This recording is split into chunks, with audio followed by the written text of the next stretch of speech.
Hi,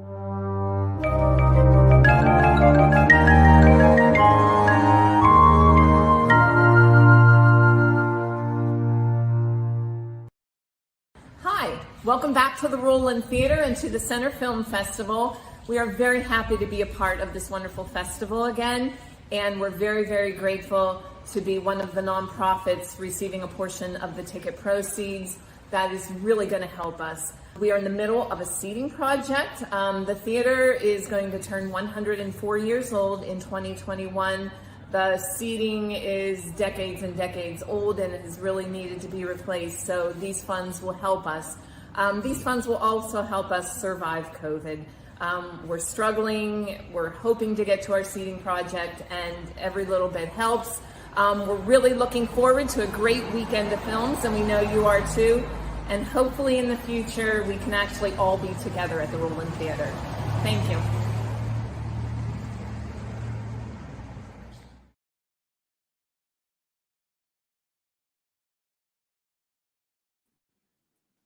Hi, everyone, and welcome to our very first Q&A right after the first block of films, which was called Opening Night, but could have been called anything from nostalgia to sense of place to dark comedy. We're going to talk to the directors here. We're so honored to have you here.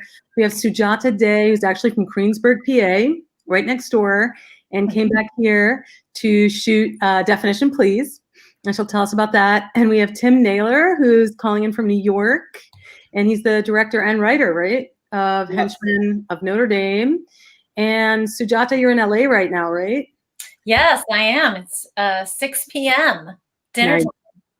Nice. So before we open questions to you, I will also like to tell our audience that we have another director in this panel. Her name is Shira Billig. We're going to bring in little clips of her interview we pre-recorded with her because she's a Sabbath observer. And we shamelessly started our film festival on Friday night. And her film, I knew she was a Sabbath observer, but her film fits so perfectly into this block, and such a beautiful conversation between all three of your films that I really want to just keep it in the block. So because I did, it meant we had to call Shira before the Sabbath, have a conversation with her. So we're just going to be bringing in the clips in and out, but we'll start with you. I'm just going to make sure right now with my tech team that everybody's on. Yep, we're on, we're live. This is a fascinating new space to be coming to talk about films. This is a premiere for you, Sujata. Is this your first time playing it in Pennsylvania? No, we were actually at the Philadelphia Film Festival late last month. So that was our Pennsylvania premiere. And how was it to show a film that is so specific to this area in a very urban setting? It's like more of a, I wouldn't say we're entirely rural, but we're pretty central. How was that? It was really great. I think the response was good. And I feel like even if you live in Philly, you're still aware of the rural areas around you. And so that was exciting to see what the response was from the city audience, for sure. I'm just going to remind everyone who's watching that they can comment in Facebook or YouTube. So feel free to send in any questions. Obviously, we'll get started. And Tim, what about you? I know this isn't your first time showing it. I know you were at Dances with Films, which is a really terrific film festival for shorts in LA. Where else have you shown the film, and what was the experience like? Well, it showed at Houston, and it won Best Dark Comedy. And, imagine that. Yeah, right? Best black and white dark comedy with a hunchback. Very specific, with a hunchback, right? And it was cool. I mean, I've actually had a film in Houston many moons ago, maybe 15 years ago. And so Houston's been good for me. And Dance with the Films, that was his first Los Angeles premiere. Yeah. And where else has it shown? You were in the Urban World Film Festival too, in New York, and it's a very New York film, right? Actually, it did not get into Urban World. My previous film was an Urban World. That's what it was, right? Right? Anyway, it's hard to keep track of all your movies. Yeah, what are you going to do? Keep making more. Yes, so, I'll keep cranking them out. So Sujata, tell me a little about yourself. How did you actually left Greensburg and then you decided to come back? Tell us a little bit about that decision, and where were you in your work when you said, I'm going to be making this film? Yeah, I mean, I was born and raised in Greensboro, Pennsylvania, and had a great childhood, kind of running around with my girlfriends every which way, getting into trouble, and just really loved being in Pennsylvania. But I was always going to go to college, and it was a decision of where I was going to go to college. And I had, applied to Penn State, got into the honors program, was ready to go to Penn State with my best friend as my roommate. And at the last minute, I decided to go to Case Western in Cleveland, Ohio instead. And so I ended up in Cleveland. And if you notice in my film, there's a little bit of that Pittsburgh-Cleveland rivalry that I threw in there. And I was in Cleveland for 3 years, studied abroad in Sydney for a year, and was studying engineering, but always had my sights set on entertainment and acting and writing. So as soon as I graduated, I moved out to LA with actually an engineering job, a consulting job. Which is the case with the young lady in the film too, where she's at a position that she's thinking about taking. Okay. Yeah. I have a science and tech math background, so I like to infuse that into my female protagonist, just because I feel like we don't see that a lot from an authentic point of view. So I kind of like to show women in those fields, in science, tech, engineering, math fields, as cool rather than nerdy, because we're cool, we can be cool, we can party. And so in terms of definition, please, though, I had won a spelling bee in 4th grade, and then I went to regionals and lost in the first round on the word radish. What was the word? Radish. Oh my God. Radish. That's correct. That is correct. Yes. I spelled it with 2 D's, so that was devastating, and I always remembered that.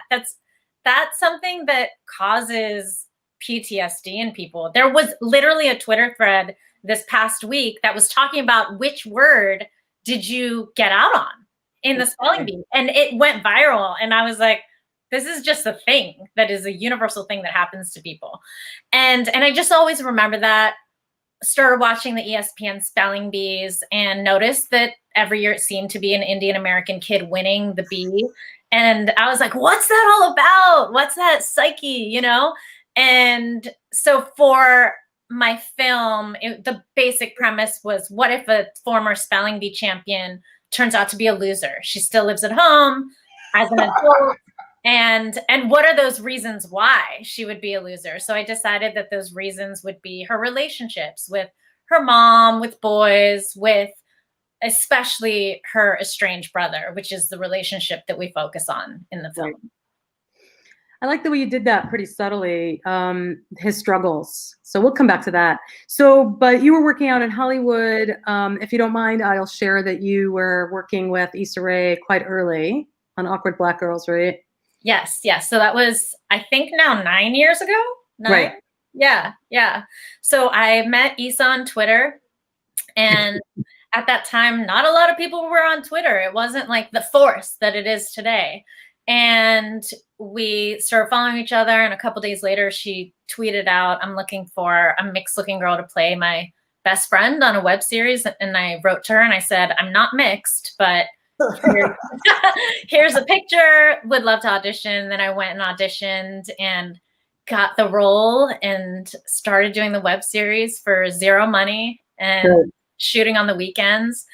And it blew up, and then went along for the ride on HBO's Insecure. So that has been really exciting and inspiring to be alongside Issa on her journey of Awkward Black Girl to where she is now. And that really inspired me to shoot Definition Please and get it made.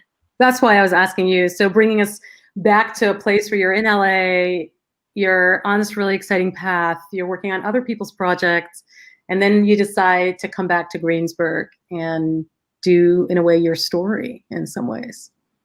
Yeah, it's definitely, inspired by some things that have happened to me. It's not autobiographical by any means, but, there's a couple lines here and there that are like pulled directly from my friends and family. And I just love Greensburg, the essence of Greensburg. I love my childhood. I love just what I experienced with my friends here. I wanted to bring that in, and it was really fun to shoot in Greensburg. The community was so supportive of filming. That's awesome. And I want to talk more about place, but a little further down. But I think this is a great bridge into talking to Tim for a second, because he just shared something earlier on our red carpet, which I don't think I even knew, which is what you were going through when you decided to write The Henchman of Notre Dame. Oh, God. Yeah, I never want to go through that again. It is my own little horror story. I was going through some kind of midlife crisis and got an electric skateboard. Bad move. And I'm going down J Street. I hit Tillery, and this lady decided to run a left. And I did what anybody would do when someone's coming at you at about 30 miles an hour. You throw yourself up on the hood. Right. I threw myself up on the hood, and I'm splattered on her windshield. And then she does what anybody would do if they see someone on their hood. She slammed on the brakes, and I went flying. Oh my God. I just vaulted right off the hood, and I landed, and it ripped out the tendons in my arm. Okay, so I was actually on my way to the doctors too. Oh, Tim. Yeah, I know. When it rains, it pours. So how does this have anything to do with the henchman? Well, my arm is screwed up. I'm born blind in one eye, and what else? I had some other ailment at the time, and I said I feel really fucked up. I injured my foot playing soccer, and so I'm limping. I got a gimpy arm. I'm blind in one eye, and I'm thinking I can relate with Quasimodo right now. And while I was convalescing, I watched the old classic Hunchback of Notre Dame with Charles Laughton, which I think, if anybody just wants to see great acting, when there's method before there's method, Charles Laughton's Hunchback of Notre Dame. I'm giving my plug for Charles Laughton right now. But anyway, we'll watch it, but we're gonna finish with this film festival because we have about 45 other films to watch. Oh God, to watch that film again. Okay, well, anyway, so I decided to while I was convalescent, I decided to take a sketch comedy class at UCB, and that was fun. And I said, well, I really want to write comedy. I worked 3 years on Inside Amy Schumer, and I love working on comedy sets. Right. You're a DP, right? You're a cinematographer. I was the A-cam op on Amy Schumer, right? And it was just a whole different way of making entertainment, because I'm from more the dramatic feature background, as where a sketch comedy show is all laughs and giggles. It was a good time, and I wanted to. I figured I'd love to try to do that as a trade, and so I took the sketch class. Had a good time. I performed on stage, and then I took the writing class, and I just wrote a stack full of sketches. And I wrote the Hunchback. And one day I'm out to dinner with a bunch of people. Liesl Tommy's birthday party. Actually, she directed one of the episodes on not Awkward Black, Insecure. Insecure. Oh, see, I had a feeling you two will connect. Like what normally happens in film festivals is the filmmakers actually meet in person, then go off and make work and say they're right here before our eyes. Like 2 degrees of separation. Yeah, you could still meet and make work together. We don't mind. Well, go ahead. Well, the long story short, across the table from me is this guy named Leroy McLean. He played Shy Baldwin on The Amazing Mrs. Maisels. A kind of sort of Sammy Davis Jr.-esque character in Mrs. Maisel. Yes, he's so good. And he had this film too. Really beautiful role. Oh, he's a wonderful actor. And I've known Leroy for a while, and he said, Tim, how's that Hunchback story coming along? I said, great, I want you to play the job agent. He goes, that's good and all, but who's going to play Quasimodo? Right. I was thinking of using some stand-ups because, I need someone to stick it. And he said, why not Kevin Mambo? He's amazing. If you don't know Kevin Mambo, he's been around. He's been on Broadway. He played Fela on Broadway. And he's also worked with which is not comedy. No. He handled this role so incredible. Oh, he was amazing. And I said, done. And I wanted 2 theater trained actors because I had them chew off 6, 7, 8-page scenes at a time. Right. You know, and I just wouldn't be able to do that with most improv actors or people who are stand-ups, because they're going to do it differently every time, for better or worse. I needed repeatability because we shot that in a day. You shot that in a day, right? Yeah. Well, there are questions coming in. We have a question from Carlene and Joey coming from YouTube. And I think that's Chabid Chudari. I don't know that I pronounced that properly, and she is, or he, I think she is congratulating you, Sujata, for coming back home, which I agree with. I want to talk to you both more, and I want to read you these 2 questions and have you answer it. Let's just listen to Shira real quick so we can introduce her really quick. It'll be a little jarring. It's day when I'm talking to her, but hopefully there'll be a little bit of positioning for you. It won't be too upsetting because it's still me and I'm talking to her, and I'm wearing the same pair of glasses. So, okay, so I'm going to introduce y'all to Shira really quickly. We pre-recorded her because it's the Sabbath, and then we'll come back and we'll take Carlene and Joey's questions. Thank you. So Shira, you are joining us by a pre-recorded interview because it is Friday night, which is Shabbat in actually both in the United States and in Israel. So we've pre-recorded with you because you're an Orthodox Jewish filmmaker, and so are the characters in the film. They're Orthodox Jewish. They heed to the traditions of keeping the Sabbath and kosher. So tell us a little bit about you yourself as a filmmaker, and also I happen to know the film school that you just graduated from, Ma'aleh, which is also focused on giving opportunities for Orthodox Jewish filmmakers to make films without being concerned about breaking any of the rules. And it's an incredible film school, and amazing films such as yourself, such as yours, Pop 30, is coming out of that school. So tell us a little bit about yourself and why you joined Ma'aleh, and maybe a little bit about how maybe the content is connected to some of those answers, if at all. Okay, so I was born in Jerusalem. I lived there my whole life. I'm 27 years old, so it's it's a lot of time. So the Ma'aleh school it's not official religious school, but most of the students are from religious background. And it fits my environment, because when I make films or I make I create actually, I need to feel, at home, and I feel it fits my my environment, like where I came from. So that's why I chose Ma'aleh. It was just a natural a pick for me. And it's an amazing place. It's very, like, it's a little family in the center of Jerusalem. And I love Jerusalem, and I think you can see it in the film because I chose a lot of locations in the city. And it's like a little tour for all of you that want to come, but now it's like Corona time and you can't. So you can see all the great locations in the city. So yeah, I had a great time in Ma'aleh, and they have really amazing staff, amazing films every year. Right. Unfortunately, we can't ask Shira questions, but I'll be bringing in clips back and forth from her.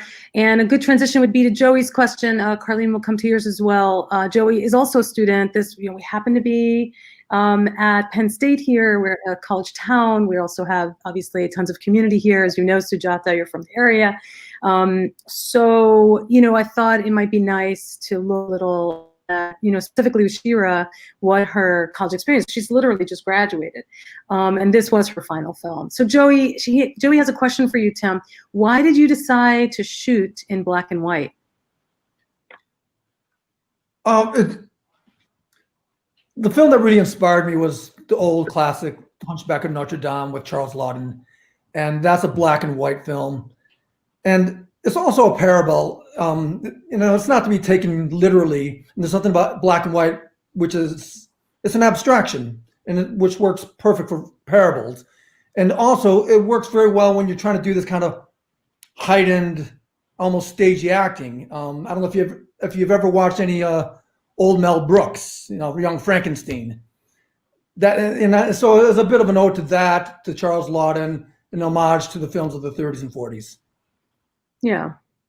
You know, I was thinking about you, Tim, when I was watching this film. I mean, obviously, I've known Tim for a while. He's shot one of my first fiction films, actually. I was thinking, how did you let go of being behind that camera as a cinematographer?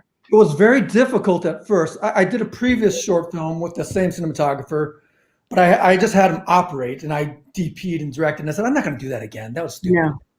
I just got to let it go. And Daniel Maricino is amazing. He did the cinematography, and I've known Dan for a little while. Like, we work jobs together all the time. He operates for me. I operate for him. We're both DPs, and he brought 2 area mirrors and a bunch of glass, and then we got an old girlfriend of mine from college days happened to own a 13,000 square foot mansion in Clinton Hill, Brooklyn. And she said, sure, you can shoot at my place. And it's like, yes, I am. And I rewrote the whole thing, which used to take place in an office, to take place in this kind of Gothic mansion. And that also helped reinforce the black and white notion. It also speaks to you retaining relationships over time. Jessica, if you ever want an amazing location, Jessica Plekis. Her location was you know this is live on Facebook, right? And YouTube. Way to protect your crew. Well, thanks, Tim. All right, we're going to call you for that information, Tim. Okay. Let me ask Carlene's question, which is, why did you decide, Sujata, to incorporate bipolar disorder into the brother character? And we talked a little bit about the brother character and how that was one of the motifs that you kind of subtly dealt with, one of the stakes for the character, or at least what gets her to finally rethink her journey.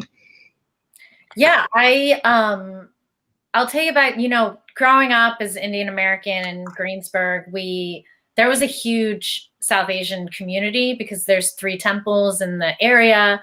And so, I was hanging out with my school friends during the week, but hanging out with all my Indian friends on the weekend. So I was taking dance classes at the temple. I was going to Hindu summer camp.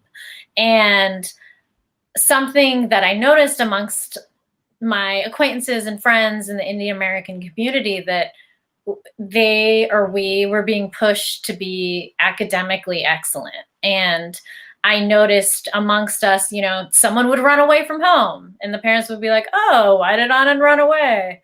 I don't know, because he has to get a perfect score on the PSATs, or, he doesn't want to take that many AP courses. So I just started noticing this happening throughout high school and college, that all this model minority pressure on these kids was really getting to them in putting them into really mentally unstable conditions. And I also have, mental illness in my extended family members. So I really wanted to focus on mental illness as it is more of a universal thing, but especially in a South Asian American family, with how the person who has mental illness, Sunny, treats it, but also how does Jaya, the mother, feel about his mental illness? How does Monica, his sister, feel about his mental illness? So you kind of see it from different perspectives, and all in that, focus through that South Asian American lens. Yeah, and what I loved about all 3 of these films, and I was excited to put them together, is the way in which identity is crafted or lied about or manipulations. And the 3 of you have such a different way of managing that dynamic between people with your films. Like, your craft is incredibly different. All 3 of you speak very differently using the same tools in a way. And I love the motifs in all of them. Sujata, before I get into specifics about the motifs, because I have questions for all 3 of you actually about this, I don't want to forget to ask you to talk about the fact that you were in it as well as directing, because Tim was talking about, like, I'm never DPing and also directing. That's just not happening. I want to focus. How was it for you to put yourself into a directorial debut, your first time directing a feature, right? I know you did a short, which you were also in. It had this kind of Kill Bill feel to it. It was Cowboy and Indian, right? Yeah. So my poster right there. That's your poster. That's right. Oh, that film, by the way, for the audience out there, is available on Vimeo. You can just Google Cowboy and Indian and you can get a taste of the early step of Sujata's own trajectory, not necessarily as an actress only, but now as a director, and the kind of stories that she likes to tell. So anyway, talk a little about what it was like to be in front of and behind the camera and a first-time feature director. Yeah, I'm glad you mentioned Cowboy and Indian because that was the first time I wrote, directed, produced, and starred in my own project. And it all went swimmingly. So I was like, oh, this is great. I'm going to keep doing this. So when people started asking me what my next short was going to be, I said, short? I'm going to make a feature film. What are you talking about? So then I decided to do the same thing, take on all those roles. I noticed that, I had that kind of tiny practice period with the short film. So I wanted to be over prepared for everything in terms of the feature. And I just took it in steps. So when I finished writing the script and it was the shooting draft of the script, I put it away, never thought about it. That was it. That was the script. So my writer brain could turn off and then I could start focusing on producing and directing in terms of getting the cast, getting the crew, doing my shot list, doing my storyboards, having my movie dates with my DP, Brooks Ludwig. And, I could really focus on that and having rehearsals with my actors beforehand. And once I had my production team on board, it was a little bit easier to put that production hat down and really get into the creative aspect of it. And in terms of acting in Definition Please, I just made sure to have my lines memorized. And also I do feel like I put the heavy emotional work specifically on Sonny, the brother character. And that was on purpose because I knew I was going to be doing so many things that I wanted my character to kind of be in support to his emotionally. Mm-hmm. Who plays your mom in this film? Anna Kaja. She's amazing. Because your mother keeps writing to us on YouTube. Hi, Mom of Sujata. So you were letting me torture myself over pronunciation, but you could have corrected me, Sujata. How do you say your mother's name? Chobi. Say again? Chobi. Chobi. Thank you. Chobi, we see you. We hear you. She's congratulating her daughter. She's loved having her back home. And this is almost the theme of the movie. Dreams always come true and you have confidence in yourself. That is literally the film you wrote, Sujata. Which brings me to the motif question. So, Tim, I want you to talk to us. I know you cast Kevin Mambo, but you have salsa as part, there's this use of the dancing and the hint of the music. In fact, you use music in a very interesting way in this film. Can you talk a little bit about why you chose that to be it's almost the last move of the character, like the cherry on the cake? Well, I wanted to treat Quasimodo as this lust for life individual. He's not the ghoul that lives up in the belfry. Right. And he has to have a hobby. And one of the things he always wants to do is take a gypsy girl out for lunch. Is that too much to ask? And and other things he does, he has hobbies. He loves to salsa and he's a wicked salsa dancer. Why wouldn't he be? And and then I want to play that up because casting Kevin, I've known Kevin for many years and Kevin can dance. Well, I don't know if you saw him on Broadway. Salsa is a piece of cake for Kevin. I didn't know if he knew how to salsa until I said, "Can you salsa?" But he's that guy.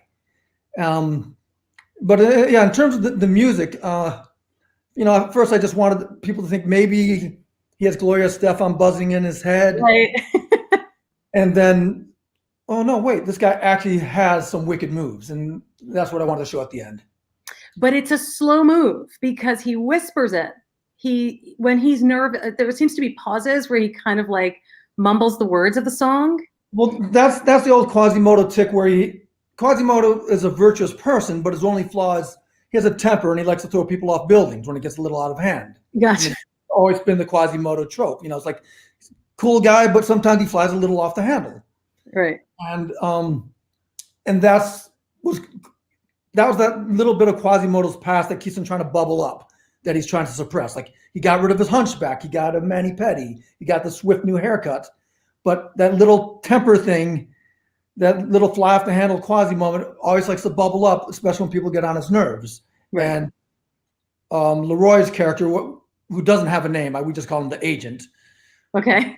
He's doing everything he can to like. So there you go. Right. So I love that motif. And I think in your case, Sujata, for me, it was the painting. It was also the tell in the beginning. You knew something was going to happen with that at the end when you're up in the treehouse and her brother's there on his own. At that point, she finally breaks away and moves on.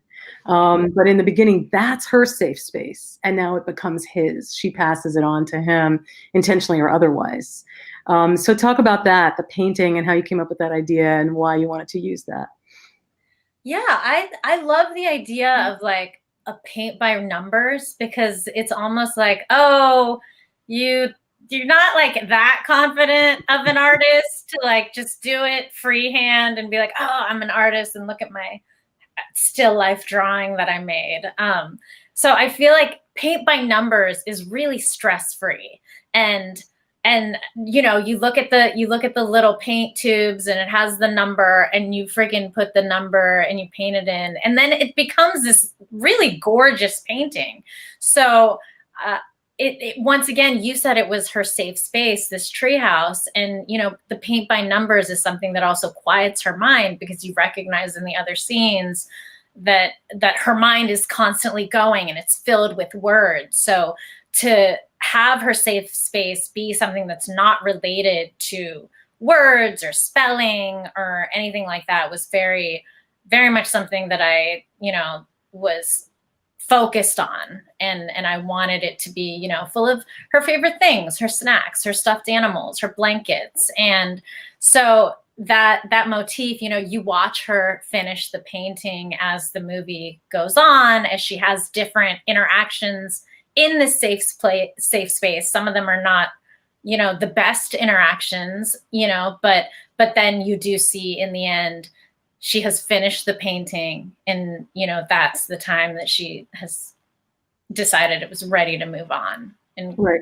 that job in Cleveland. And yes, leave it to her brother, and maybe her brother, Sonny, will do something else to that space and make it his own. Right. You know, the one in, I wonder if I should talk about nostalgia now. I'll do it after. So the one in Shira's film is, I don't know if either of you have seen it. It's called Pop 30, and there are letters that are used as a motif that go through it. And much like both of you, this motif is not necessary for the plot of the film in either of yours. It's just a little tell. It's a little way to almost keep meter as to what's happening to your character.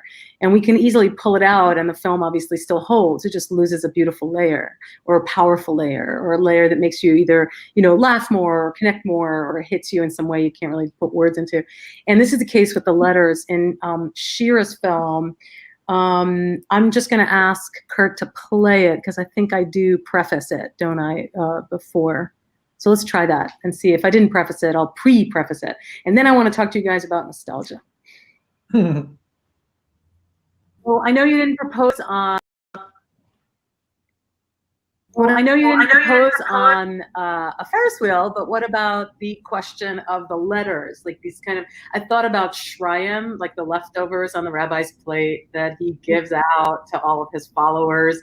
You know, I kind of felt, I had a lot of feelings around leftovers when I watched your film, both because of the 80s and the video game and the way you've crafted the costumes and the way that you so carefully art directed this, including the letters. So maybe you could talk a little bit about the concept of leftovers, which I think is extremely evident in this piece and really drew me in. Thank you. So it's there's a very strong nostalgic feeling in the film, and that's the main subject when I create is nostalgic feelings. I grew up in the 90s in Israel, but in the 90s in Israel, everything is like delay. So we had a mix of like 80s, 90s. Yeah.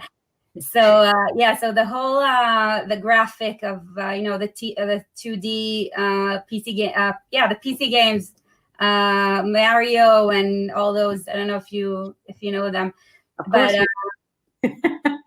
yeah. So I just love the graphics and the simple. Everything was so simple. So so the letters actually are also a nostalgic thing that I really hope people will write again to each other. Yes. So yeah, it's very when people ask me what do you want to your viewers to take with them, so I say, okay, go back, just write letters to the people you love, but don't ask them back, of course. And yeah, so I wrote like 100 letters until I chose the one I wanted in the script, because it took me time to how to tell the story of the relationship in a short film, and I wanted the viewers to understand Mika more and the relationship when she was imagining something in her head, and it was only in her head, actually. Nostalgic style. Right, and we had talked a little bit about, I don't know how well you guys know the Western Wall and how people write their names on pieces of paper, right, Tim? And they stick it into the walls and hope that their prayers get out there. And the final scene in the film, now that you've all watched it, is where all these letters go flying out of her bicycle into the atmosphere, into other humans, and then you realize who you've been hearing reading them. And just the hope that love can be spread, the desire for love, and the connection with something that you hope will lead you to your future. And I actually think there's, in a lot of ways and completely differently, it's the case with both your films too. And one of the quotes in her film is, she tries to get an Atari joystick, and the guy charges her an arm and a leg for it. And he says to her, well, nostalgia is an expensive thing. And I think, it costs the life of the agent in Tim's film. Like, in some ways, it's like you're so stuck on this identity for this guy. You're going to die at the end. You're going out that window. And in your case, like, it costs what could have been a sooner beginning of her journey. And I just think identity was a really big piece in all three of your films. And I would love to hear you both talk a little about how, not necessarily how you see yourself in your film, unless that is what you want to talk about, but how we're so torn. Like, even the mother in your film, Sujata, where she lies about her illness just to keep her daughter close and to bring her son over and force this relationship to deal with each other. That was back to the manipulations we were talking about earlier. So maybe you can both talk a little bit about that, the way we try so hard with our, nails, like, dug into it to try and hold on to what was. And it's like letting go. What was that like, both for your character, but also for yourself? How did you put yourself and those parts of that dynamic for you in your film? I don't quite understand the question. That's okay. You can answer a different question. I think Sujata does. You wanted to start, and then yeah, sure. I mean, nostalgia. We'll make something up after Tim. And you go first, because then I'll probably get the question. We'll let you get those creative juices flowing for the question. Maybe it'll inspire something. So nostalgia plays a huge role in my film. We start on her winning the spelling bee at the age of 8, and you realize that that's what Jaya, her mother, is watching on TV over and over again. And so you sense that, there's some people in this film that are living in the past, that are, finding it hard to let go of the past. And there are people in the film who are struggling to move forward. So I think there's that sense of nostalgia on all different levels, with the father gone, and you're gathering the family for the 1-year anniversary of the father's death. And so, the nostalgia is just like all over the film, and puts a sheen over the entire thing.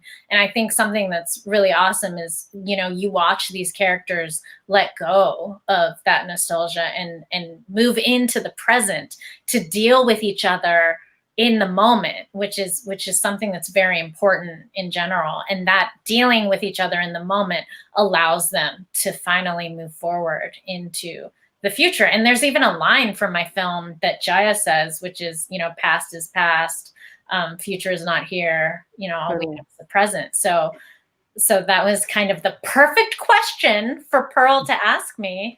And I'm going to lob it over to Tim. And before you do, I'm not going to let the irony slip away that in that sense, it is even more interesting, Sujata, that you returned home to shoot your first fiction, your first debut, your first directorial debut. Yes. Yeah. So personally, you wanted to see, like, me to answer like how it felt on me as a personal level, and it's me coming home. Well, it was your choice to come back to Greenberg.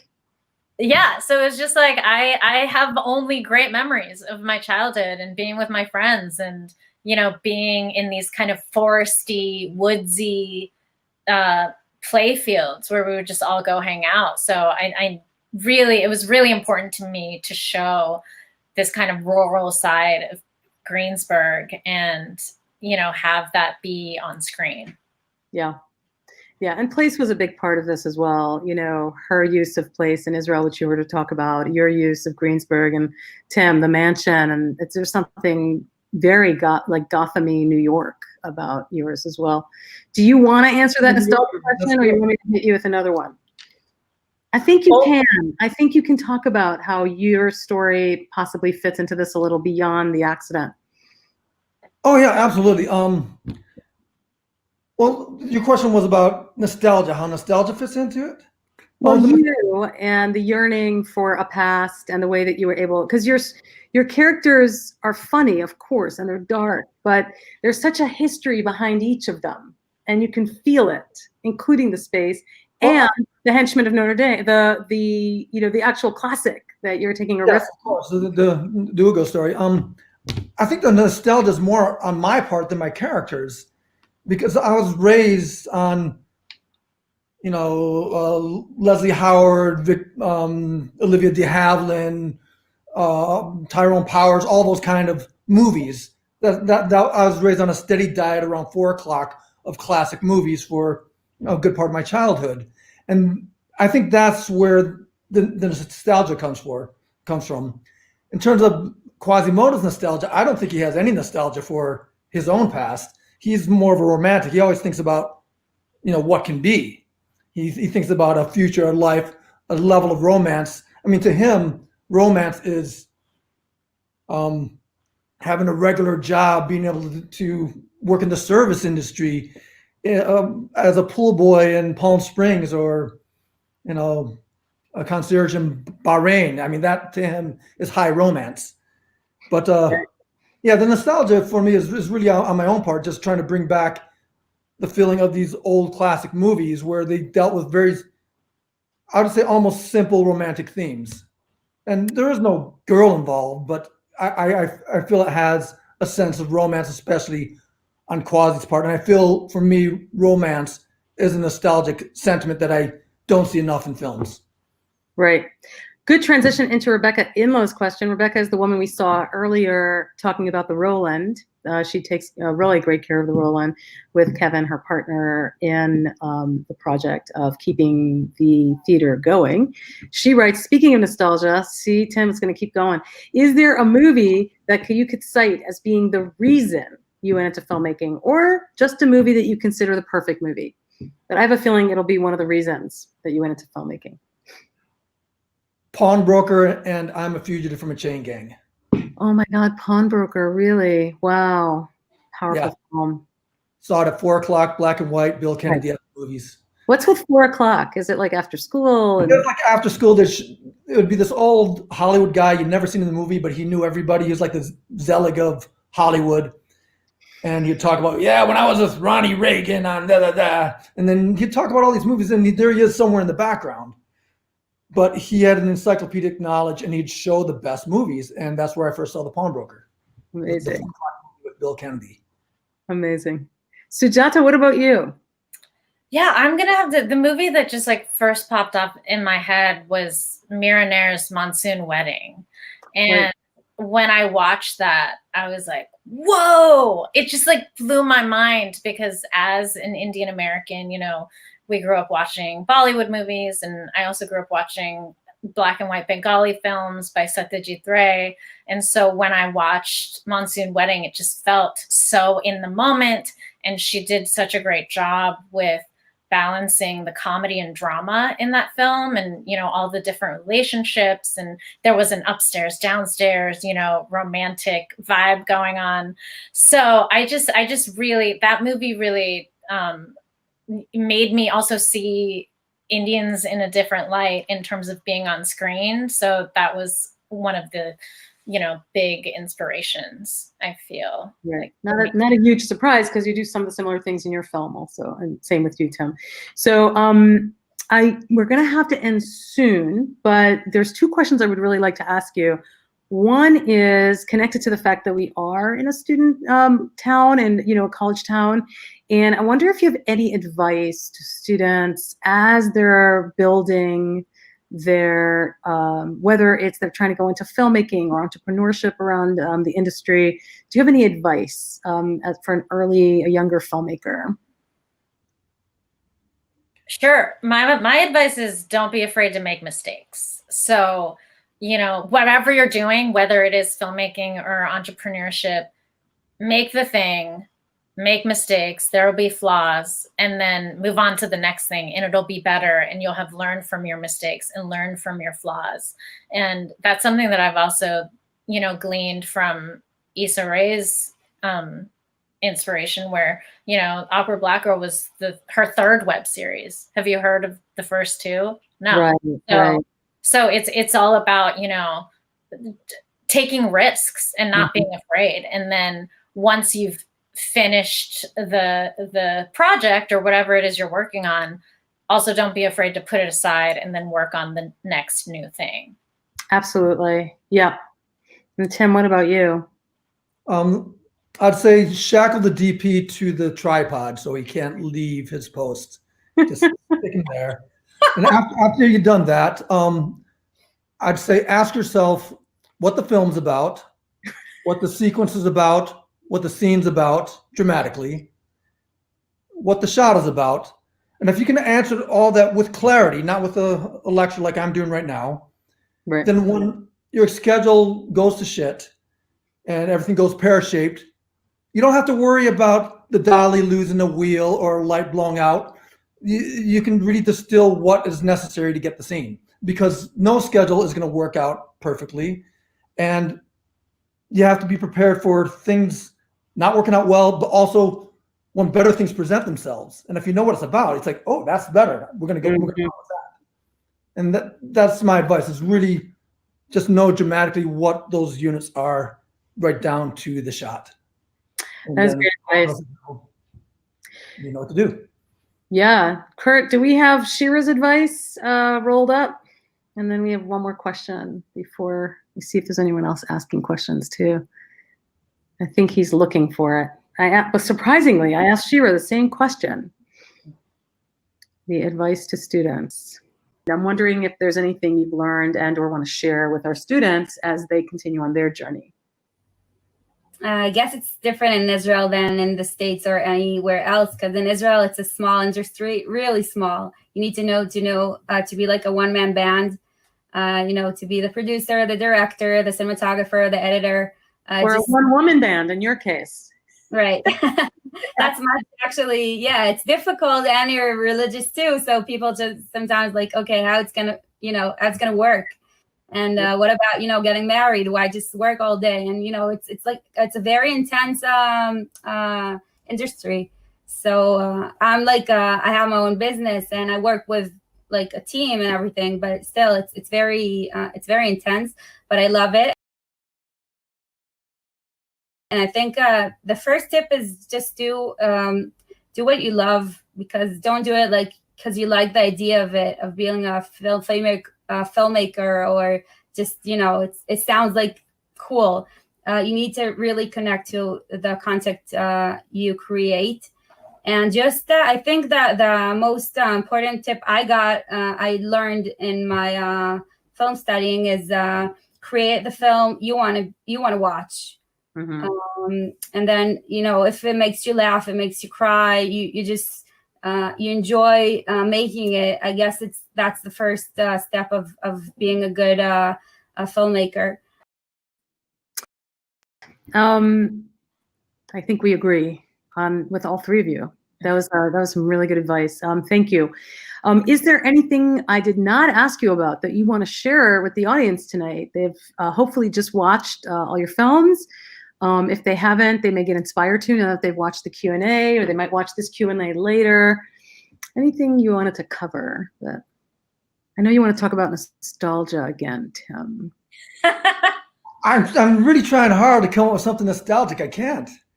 I live for the here and now or the future. I think you already did it. You did it. Here and now. Oh, you quoted. Good. Very good. All right. Well, how about sharing with us where your film's at now? What's the plan? Where can people, like if they want to tell other people they can see it after the weekend, can they? Where?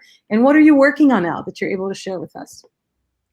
Yeah, with Definition Please, we are also currently playing the Philly Asian Film Festival and the Pittsburgh Fall Film Festival and the Hawaii International Film Festival. And in terms of hopefully at some point we'll see it on a streamer. I don't have any news about that right now, but we're talking to some spots. And if you want to follow updates, we're at Definition Please on Twitter and Instagram and Facebook, and you can follow along with all the latest news. Right. And anything you're working on now that you're able to tell us a little bit about, either content-wise or? Well, I was really productive during quarantine, and I wrote my second feature and I wrote a pilot. So I'm in development on 2 pilots, one at a studio and one at a production company. And then I'm starting to get my feature out to certain people that I'm very excited about coming on board. I can't really talk about any of the specifics about anything, but they're really fun projects with Indian American female leads, and I'm excited for them to be out into the world. And I'm excited for you to be doing that. Will you be in it? Yes. Awesome. That's really awesome. Good. And will you shoot in Central Pennsylvania? I don't know. I'd have to talk to the Pennsylvania tax office again. There you go. Excellent. And what about you, Tim? Well, my film's kind of at the end of its festival run, and I'm going to try and figure out a way to get it to as many eyeballs as possible. And I'm trying to figure out what the best strategy for that is. In the meantime, I wrote a stack of funny stuff while I was convalescing, similar things. And I'm trying to package like a whole wordless sketches, Tim's Mind kind of deal. And that's the next step. I need to get a bunch of stuff out and for laughs. Yeah.